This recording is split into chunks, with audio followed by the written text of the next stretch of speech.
आज पुण्याच्या लक्षवेधी लागल्या आणि अगदी त्या सगळ्यांनी आपल्या आपल्या पद्धतीने खूप चांगला न्याय आपण त्या गोष्टीला दिला. कोकणाकडे थोडंसं आपण अन्याय करू नये माझी विनंती आहे. आपल्याला यासाठी थांबवलं, पर्यावरण एन्व्हायरमेंटच्या इथे बसलेले आहेत, पण हा फक्त एन्व्हायरमेंटचा विषय नाही, आपला सुद्धा विषय आहे आणि तो कोकणाच्या दृष्टीने अति महत्त्वाचा आहे, आपल्या जिल्ह्यातला पण आहे, ह्याची आपल्याला जाण आहे. आणि म्हणून आपल्याला हे माहिती आहे उत्तरामध्ये काय झालंय मंत्री महोदय, आपण जे म्हणतो ना की त्या ह्याचा आढावा घेऊन पर्यावरणाचा ऱ्हास कसा होत नाही असा दाखवण्याचा प्रयत्न केला गेलेला आहे. तो काही अंशी बरोबर आहे, काही मी पूर्णतः ते चुकीचं असं म्हटलंच नाही.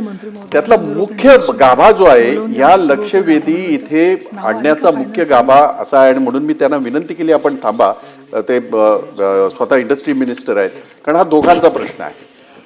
आपण लक्षात घ्या की लक्ष्मी इंडस्ट्रीज ही आहे, ही आजचीच नाही, महाडमध्ये सुद्धा आहे. माझी जी युनियन आहे तिकडे आपलं चाललेलं असतं. त्यांचे 3 युनिट आहेत, एक महाडला आहे, एक परशुराम लोटेवर आणि एक गुजरातला आहे. आपण हे गोष्ट लक्षात घेणं गरजेचं आहे की ते अनेक वर्षापासून आहे, म्हणजे काय काल तयार झाली असं नाही. आणि अनेक स्थानिक आपले तिथे रोजगार ज्यांना मिळतो, आपले तिथले स्थानिक कितीतरी तरुण त्याच्यात त्यांचं रोजीरोटी चालते. आमचा आक्षेप कधीच नव्हता. आता आमचा आक्षेप कशावर आहे? आमचा आक्षेप मंत्री महोदया, याच्यामध्ये जे फ्लोरीनयुक्त इतर रासायनिक उत्पादनं जी आहेत त्याच्यावर आमचा आक्षेप आहे. आणि हे आपल्याला जाणणं गरजेचं आहे की तिथे आता अलीकडे पीफास म्हणजे PFA असं आहे ते, हे जे रसायन जे तिथे तयार केलं जात आहे, ज्याला ते नकार देतील, तुम्ही ते नाही म्हणाल मला माहिती आहे, पण मी जाऊन आलोय तिथे. आता जवळजवळ 53-55 दिवस झाले तिथे स्थानिक नागरिक सुद्धा बाहेर बसलेले आहेत. आपण त्याला हे दिलेली आहे, मी स्वतः गेलो होतो तिथे. आमचं म्हणणं असं आहे की हा जो पीफास हे जे काय हे आहे केमिकल आहे, हे इटली देशामध्ये बँड आहे. मला ह्याची कल्पना, आपल्याकडे त्या कायद्याची हे नाही, ह्याची मला कल्पना आहे. आता इतके दिवस सगळं करतोय म्हटल्यावर निदान तेवढा तरी विश्वास ठेवा. आणि म्हणून समजा एखादी गोष्ट आपल्याकडे नसेल, पण इतर कायद्याच्या चौकटी तर आहेतच ना आपल्याकडे, एन्व्हायरमेंटच्या कायद्याच्या आहेत, इंडस्ट्रीयल कायद्याच्या आहेत. जे वाईट होतंय ते थांबवता येतं एवढे तर कायदे आपले आहेत. एखाद्या विशिष्ट एखाद्या केमिकल बद्दल नसेल किंवा त्याच्या विल्हेवाटीबद्दल नसेल किंवा त्याच्यावर काही कारवाई करायची असेल, तो कायदा कदाचित नाही. जो आंतरराष्ट्रीय याच्यावर इटलीमध्ये आहे तो आपल्याकडे नाही. एवढंच फक्त असू शकेल. मी त्याच्या पुढे जाऊन सांगतो मंत्री महोदया, आपल्या याचे जे आहेत त्यांनी सुद्धा तिथे व्हिजिट केली, एन्व्हायरमेंटच्या याच्याचे चेअरमन, बोर्डाचे चेअरमन, आणि त्यांनी जे उत्तर दिलं ते मी आपल्याला सांगू इच्छितो की ह्याच्या सगळ्या परमिशन केंद्रातनं दिल्या गेल्या, त्यामुळे आम्हाला ह्याच्यामध्ये काही करता येत नाही असं त्यांचं उत्तर होतं. ते हे चुकीचं आहे, त्यांच्या वैयक्तिक ह्याच्यावर जातच नाही. पण आपण लक्षात घ्या मंत्री महोदय, दोन्ही मंत्री महोदयांनी या पीफास ह्या केमिकलच्या बाबतीमध्ये इतके भयानक प्रकार इटली देशामध्ये झालेले आहेत आणि त्यांनी तो बॅन केला. नुसता बॅन केला नाही तर त्यांनी तिथला डायरेक्टर, त्या डायरेक्टरचं नाव आहे अँथनी नॉर्डॅनी, याला त्याच्यावर खटला दाखल केला. 6.5 वर्षाची त्याला सजा झाली. आता मला सांगा, तोच माणूस या कंपनीने आता डायरेक्टर घेतलाय, तो तिथे आहे, आपल्या भारतामध्ये आहे आणि त्या कंपनीचा डायरेक्टर बोर्डावर आहे. ज्या बाबतीमध्ये आंतरराष्ट्रीय ह्याच्यामध्ये इतक्या हे होतात, कारवाया होतात, आणि हा माणूस तिथे त्या कंपनीमध्ये डायरेक्टर बोर्डावर, त्यांच्या डायरेक्टर बोर्डावर कोण असा हा त्यांचा प्रश्न, तिथे मी इंटरफेअर करणार नाही. पण या केमिकलने त्या देशामध्ये जो हाहाकार माजवला, तो आता तात्पुरता ते केमिकल तिथे तयार केलं जात नाही. म्हणून जर त्यांना आपण मोकळं सोडत असू कायद्याच्या नावाखाली, माझी विनंती राहील हात जोडून आपल्याला की असं होता कामा नये. कोकणामध्ये असं सुद्धा आपल्या सगळ्या त्या केमिकल कंपन्यांनी सगळं वाटोळ झालंय. तिथली जैविक परिस्थिती काय आहे, मच्छीमारांचे प्रश्न काय आहेत, हे तुम्हीही हे करतायत. आमचे जेवढे आमदार आहेत कोकणातले त्या सगळ्यांचं ती अडचण आहे. मी जरी तिथून निवडून नसलो आलो तरी आज मी या सभागृहामधून सुद्धा सांगू इच्छितो की अतिशय भयानक परिस्थिती त्या ठिकाणी आहे. आणि म्हणून माझे स्पेसिफिक 2 प्रश्न राहणार आहे. यांच्याकडे तो प्रश्न आहेच, तुमच्याकडे तो प्रश्न असा आहे, त्या कंपनीमध्ये असं सांगितलं जातंय की PFAS आम्ही बनवत नाही. मी आपल्याला फार जबाबदारीने सांगतोय, जे बनवलं गेलं त्याच्यासाठी त्यांचं जे हे आहे स्टोर रूम किंवा आपण गोडाऊन म्हणू, त्या ठिकाणी जे पक्षी, कावळा, चिमण्या नुसत्या तिथे उभ्या राहिल्या तरी त्या धडाधड मरून पडतात आहेत. ही वस्तुस्थिती आहे. हा आपल्याला मी जी माहिती देतोय ती आपल्याला सत्य मानायला हवी, कारण त्याची परिस्थिती तिथे आहे. म्हणून तुमच्या उत्तराच्या बरोबर मला हेही पाहिजे ताई, आपण तिघेही किंवा आणखी तिथले जे स्थानिक असतील, आपण ह्या कंपनीमध्ये व्हिजिट करूया आणि त्या प्लांटमध्ये हे जर केमिकल तयार होत नसेल तर आमचा काय आक्षेप असण्याचं काहीच कारण नाही.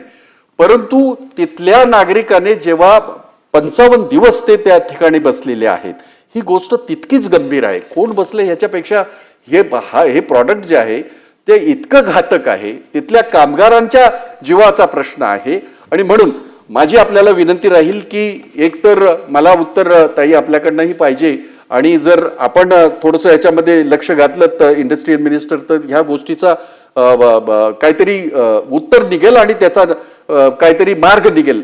या दृष्टीने सांगतोय की ही जी माहिती दिली गेली आपल्या डिपार्टमेंटकडनं की याच्या सगळ्या परमिशन्स ह्या केंद्राने दिलेल्या आहेत, ह्याच्यात सत्यता काय आहे मला माहित नाही. त्याची माहिती मिळाली तर बरं होईल. आणि समजा केंद्राने एखाद्या ह्याच्यामध्ये दिलं तर काही त्याच्यामध्ये काही चुकीचं किंवा ह्याचं बरोबर मी त्याच्यात जात नाही, पण ते जर घातक आहे आपल्या ह्याच्यामध्ये तर त्याच्यावर आपण बंदी घालणार का, हा प्रश्न एक आहे. आणि आपल्याला मला नंतर संधी दिली तर मी त्यांनाही सुद्धा प्रश्न विचारेन. विषयाला न्याय सुद्धा मिळेल आणि महत्वाचं पण आहे. इतरही माझ्या सहकार्याने त्याला विचारणं गरजेचं आहे. आपलं उत्तर अर्ध बरोबर आहे. या अर्थाने मी सांगतोय की आपण म्हणालात ते बरोबर आहे.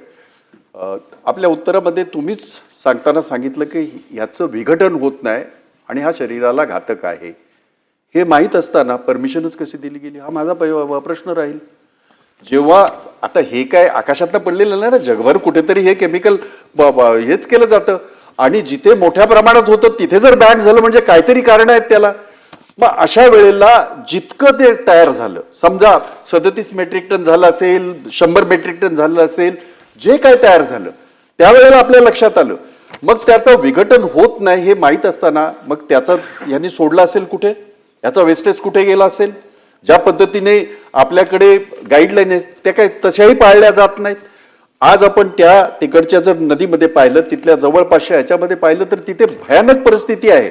आणि म्हणून माझी विनंती राहील की आपणही न्याय देण्याचा प्रयत्न करत आहात. मी असा कसला विरोधक आहे असले आरोप वगैरे नाही करणार, परंतु माझी आपल्याला याच्यामध्ये नम्रपणे विनंती आहे, PFAS जे प्रॉडक्ट आहे त्यांनी त्याचं प्रोडक्शन थांबवलंय, कारण तिथे वातावरण तयार झालं, लोक बसले, तिथले नागरिक ह्याला आमरण उपोषणाला बसले म्हणून थांबवलंय.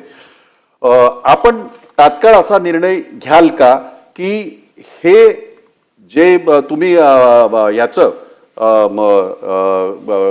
कुठली आपली संघटना आहे केमिकल ICD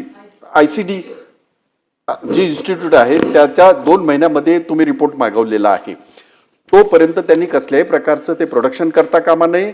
जोपर्यंत रिपोर्ट येत नाही आणि पूर्ण होत नाही, हा एक भाग.